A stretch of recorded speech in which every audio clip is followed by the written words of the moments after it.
Mr. Fيليب Lازاريني, you are the Deputy UN Special Coordinator of Lebanon for Lebanon, and you are also the UNDP resident representative in Lebanon.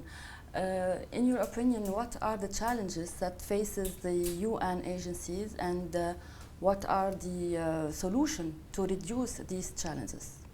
In fact, you could have completed my title by saying also that I am the UN resident coordinator and the humanitarian coordinator. What does that mean? Yeah. That means I have a function where I have to bring together all the agency funds and programs here in Lebanon, working for Lebanon. And we have in Lebanon 25 UN agencies, funds and programs, some being more involved in humanitarian response, but you have also a number of technical agencies supporting the Lebanese government or supporting the Lebanese institution.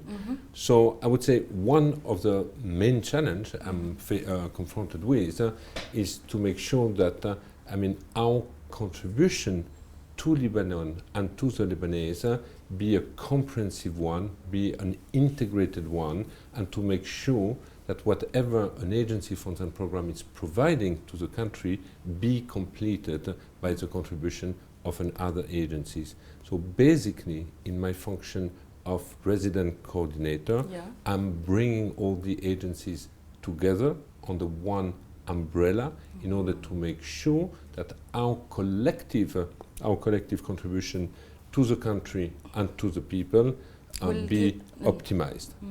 So, but you didn't answer about the challenges.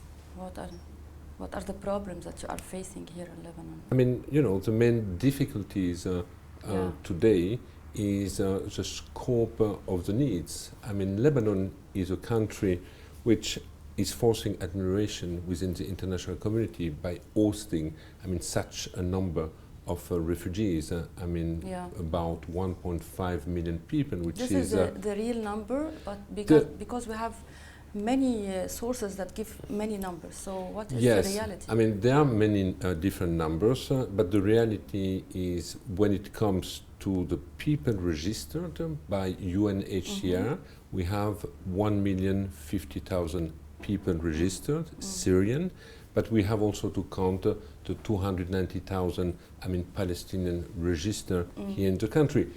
Hence, the estimate that there are about 1.3 to 1.5 million refugees in the country. And do you think that the future of these refugees will be in Lebanon? They're gonna stay forever, or there is a plan that the UN agencies are implementing to let these people go back to their home? Well, let's be clear. I mean, no one wants to be a refugee, and the solution is the return of the refugees to their countries. And this is the reason why, the United Nations is very much involved in supporting a political process, a political settlement, in order to allow the people to return safely in the country. I mean, this is a priority number one. We are also trying, to increase the number of Syrians being resettled in a third country. But when it comes to integration, we have been extremely clear. This is not an option being pursued by the Lebanese government, and we are here to support the government and the people to help the refugees on a temporary basis. To resolve this problem, do you think that the government in Lebanon are helping the UN? They are collaborating. You expect this kind of collaboration, or do you think there is a clash between, or there is some of people in the government, they have a misunderstanding about the UN role in the Middle East? I do believe we have to distinguish the collaboration, which is an excellent collaboration on a day-to-day basis. Every United Nations entity in the country has a line ministry with whom they are dealing on a daily basis. I myself been in contact every day with a number of members of the government. Ministers, so when it comes to this type of a cooperation, definitely it is outstanding. Now, obviously, there is also sometimes statement in the media, political statement in the media, or perception, which also needs to be addressed. But it does not impact on Or a it day-to-day don't work. affect your work in Lebanon? It does not affect our work. We have, this daily coordination. I personally deal with the Minister of Social Affairs, with the Prime Minister, with number What are of the main projects you are working on? The latest project and the biggest project, the most active one, and the most challenging one?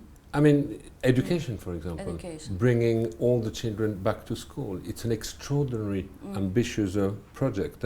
And you have number of agencies working with the Ministry of Education on a daily basis to address and to raise this challenge.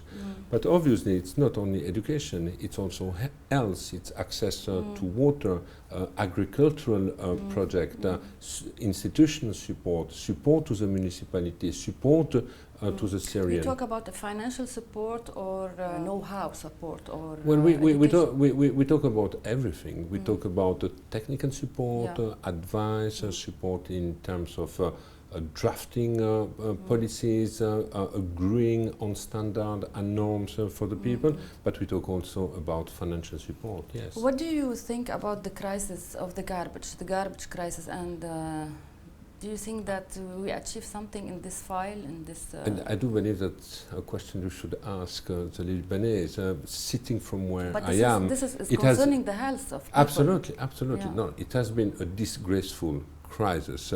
Let's name it. Almost 300 days with garbage stockpiling in the street and causing all this hazard for the population. I really hope that this is behind us and such a crisis be not repeated. But this also means a government agreeing on a short-term, medium-term and longer-term plan. And the longer-term plan needs to start now. Do you think that the media, the foreign media, exaggerate this problem when the CNN talked about a river of garbage in Lebanon? I don't think the media have exaggerated. This famous river, was there. We all saw it. I think it was in Sin El Fil.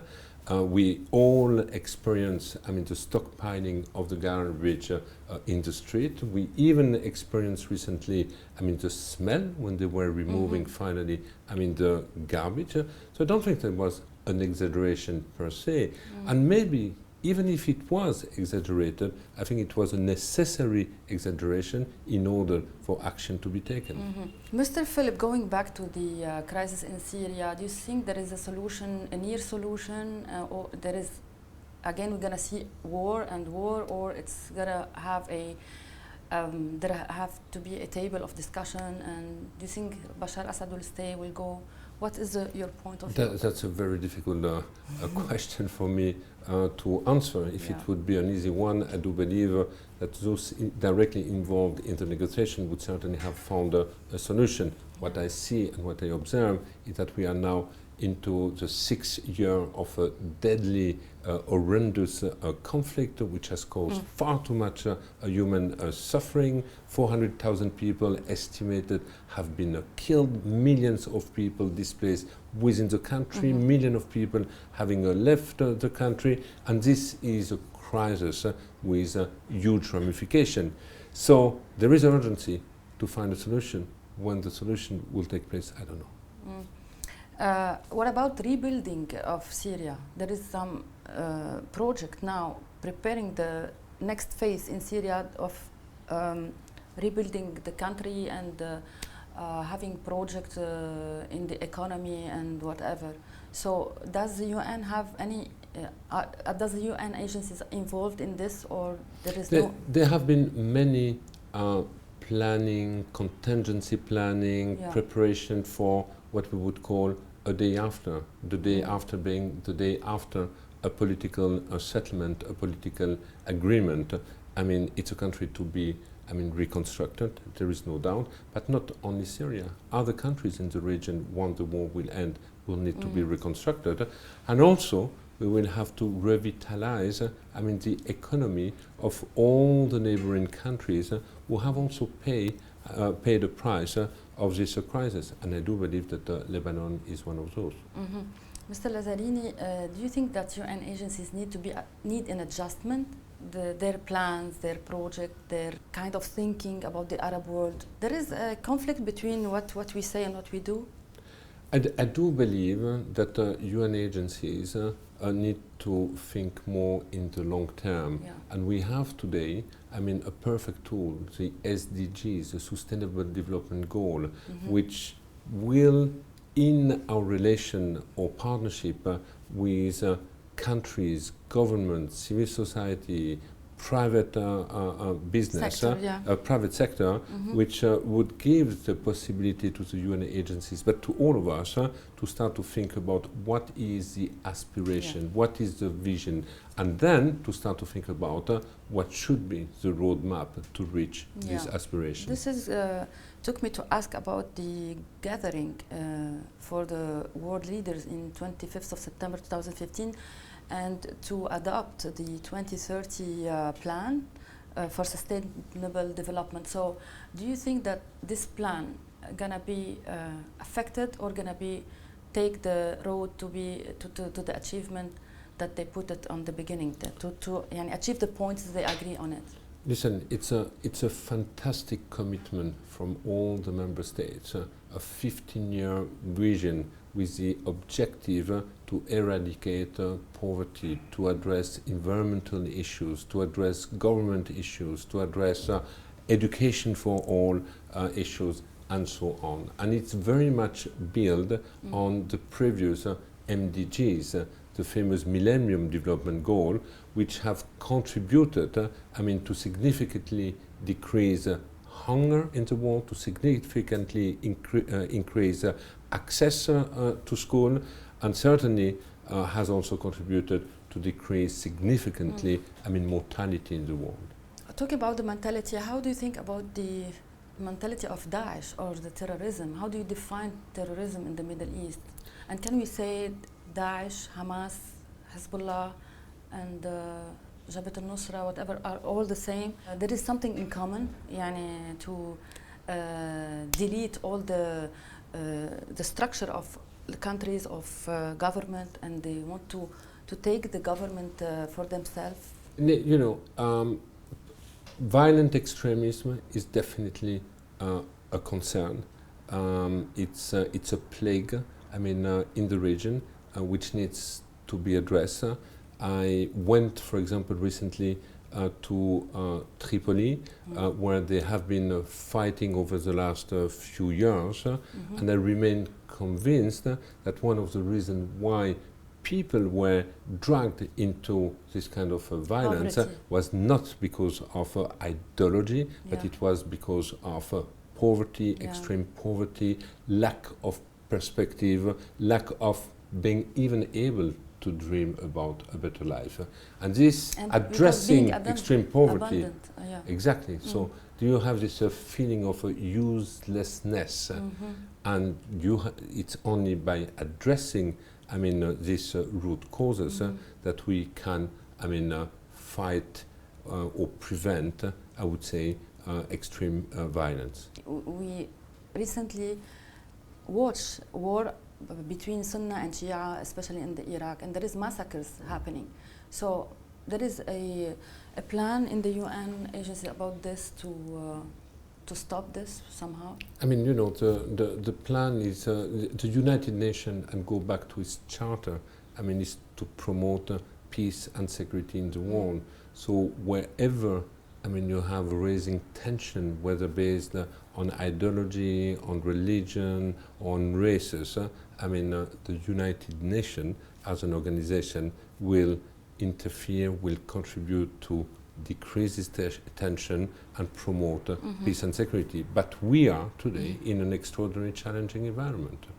There have never been, and you know that recently we had the World Humanitarian Summit, we talk about 130 million people in need of humanitarian assistance. We talk about 60 million people today displaced, either internally or being refugees. We never had such figure since World War II. Mr. Filipp Lazarieni, thank you for this interview. And you are the UN Resident Coordinator for Humanitarian also section, and UNDP Resident Representative in Lebanon. Thank you so much for this kind interview. And Thank hope you. everything will be okay. I hope everything will be okay for you. Yeah, thank you so Okay, much. thank you.